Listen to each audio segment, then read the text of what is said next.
down past Black Rock Cottage.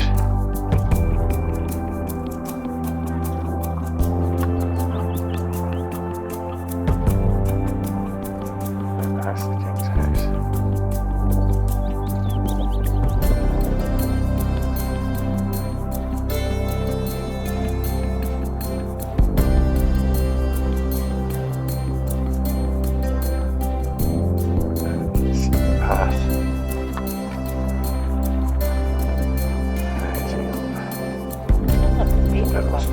I think you do.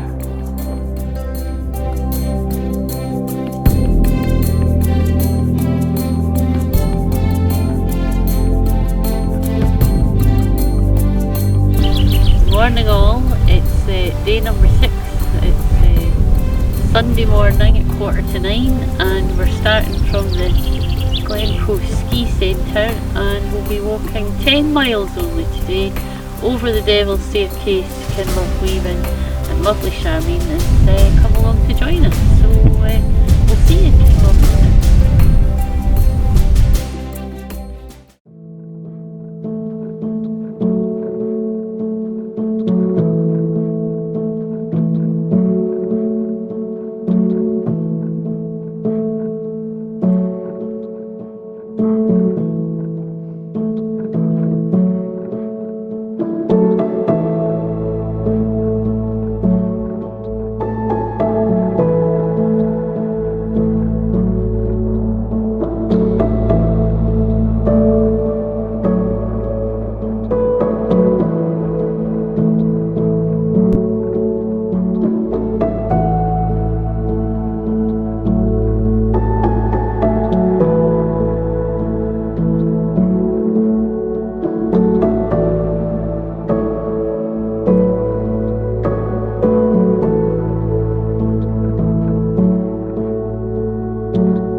Walkers completing their day at the King's House were told there was no food for them due to a wedding and staff shortages. One walker eventually got a plate of chips to go down with his tin of sardines. In the morning, 30 guests had one server trying their best to serve breakfast. Highland hospitality at its best.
Good on you, darling.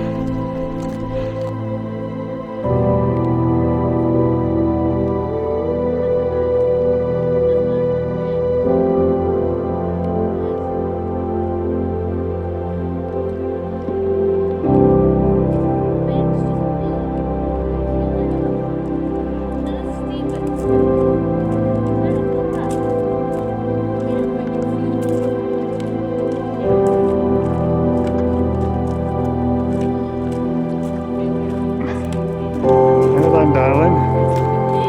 Well done. Thanks. Well, I don't know how you've done it up to now. Yes. Mind over matter.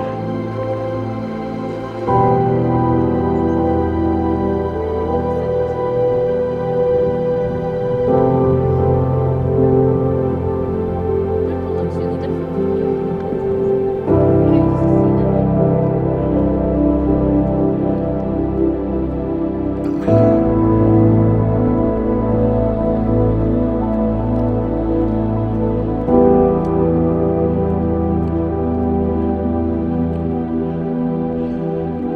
Lunch at the top, darling. Lunch at the top.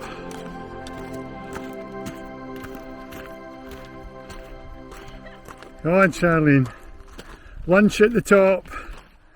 There's a big brand spanking new cafe that serves you chips at the top. Look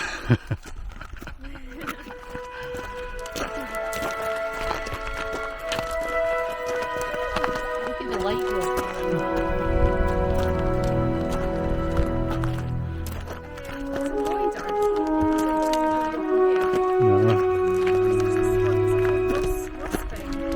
Uh-huh.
The Blackwater Reservoir project was the last of its kind when men, largely using hand tools and without the use of mechanical earth-moving machinery, gouged this great reservoir from the earth.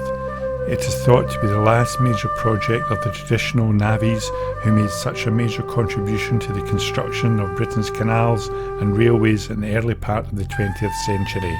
The men didn't even know what they were building and referred to the construction as the waterworks. In reality, they were making one lock out of three with a dam that was over 900 metres long. The Blackwater Reservoir, 75 feet deep, 9 miles in length, would eventually contain 24,000 million gallons of water. Patrick McGill's semi-autobiographical account of life as an itinerant worker in the early years of the last century, Children of the Dead End, vividly portrays the horror of the times. He wrote, "We were men despised when we were most useful, rejected when we were not needed, and forgotten when our troubles weighed upon us heavily."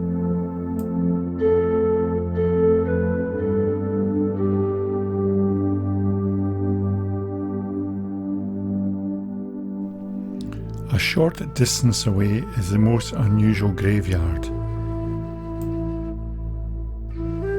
Here lay the remains of some of those who had died in the building of this great dam and the reservoir that lay behind it. Gravestones not of marble or slate, but the material with which these such men worked, concrete. This little graveyard, in its wild and remote setting, is more than just a cemetery. It is a monument to those who were once described as the outcasts of a mighty industrial society.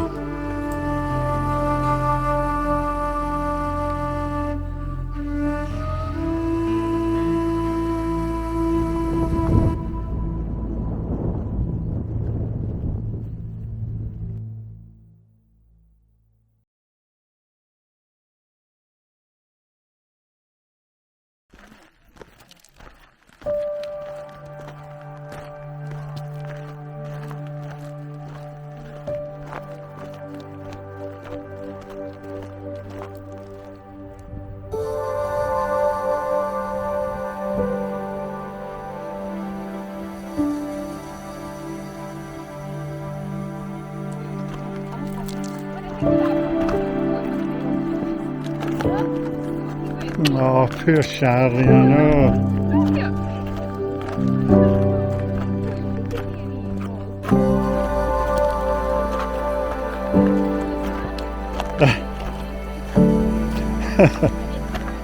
Oh.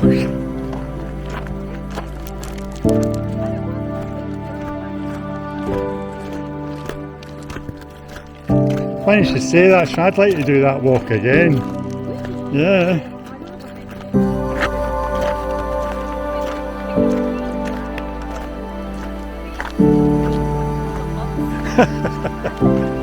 That's going to happen in Scotland, eh?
Shocking, shocking, Charlene. You disregard these notices.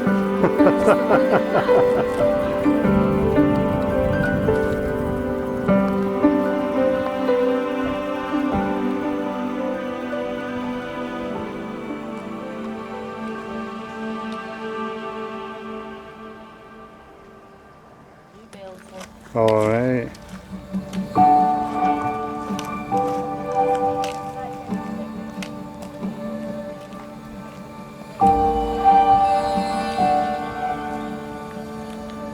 Does the West Highland Rain for mountain bike. He's most famous for doing these trials. This is from this Kenya bit.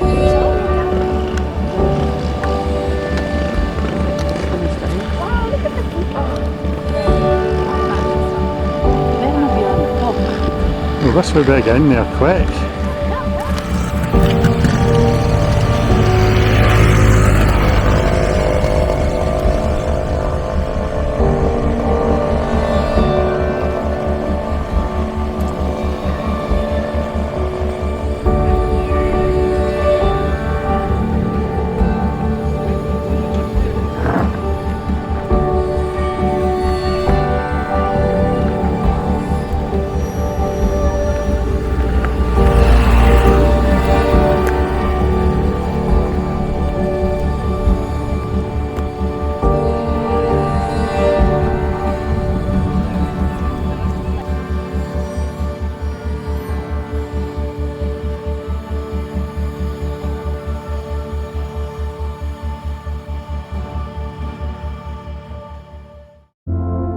One of our favourite local walks is a circular walk from Kinlochleven to the Blackwater Dam Reservoir, which Sheila and I have completed many times in the company of friends.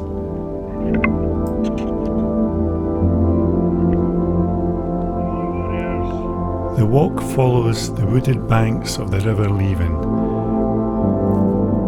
and hidden amongst the trees is an old World War I German prisoner of war camp. These prisoners were put to use in the construction of building a feeder pipe to supply the Blackwater Dam Reservoir with more water in times of low rainfall. The prisoners were apparently treated well, some even being billeted in the local village of Kinlochleven.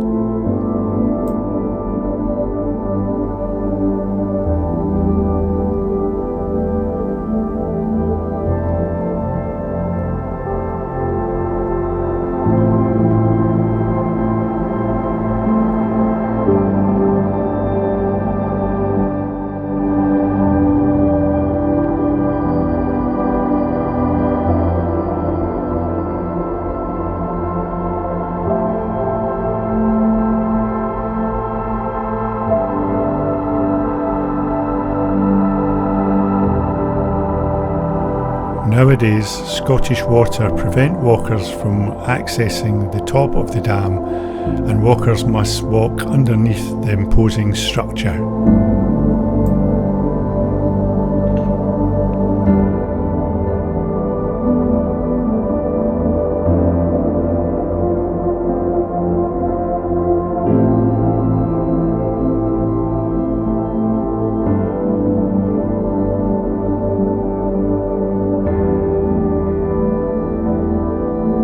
The return leg of the journey can be made by walking on top of the aqueduct which carries the water from the dam to the feeder pipes at the head of Kinlochleven, where the path joins the West Highland Way path into the village.